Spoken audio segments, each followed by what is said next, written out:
2025 సంవత్సరం ఏప్రిల్ నెల 13వ తారీఖు నుండి 19వ తారీఖు వరకు ఈ వారం కన్యరాశి ఫలితాల గురించి తెలుసుకుందాం.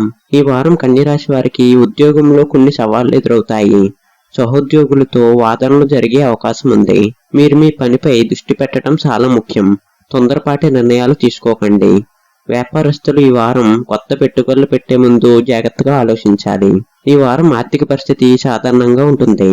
అనవసరమైన ఖర్చులు తగ్గించుకోవాలి. రుణాలు తీసుకోవడానికి ఇది అనుకూలమైన సమయం కాదు. కుటుంబ సభ్యులతో సంబంధాలు సాధారణంగా ఉంటాయి. మీరు మీ కుటుంబ సభ్యులతో ఎక్కువ సమయం గడపడానికి ప్రయత్నిస్తారు. ఈ వారం ఆరోగ్యం పట్ల శ్రద్ధ వహించడం చాలా ముఖ్యం. మానసిక ఒత్తిడిని తగ్గించుకోవడానికి యోగా లేదా ధ్యానం చేయండి. విద్యార్థులు చదువుపై ఎక్కువ దృష్టి పెట్టాలి. పరీక్షలకు సిద్ధం కావడానికి ఇది మంచి సమయం. మీరు మీ అధ్యాపకుల సహాయం తీసుకోవచ్చు. బుధవారం నాడు పేదవారికి ఆకుపచ్చ వస్త్రాలను దానం చేయటం వలన మంచి జరుగుతుంది.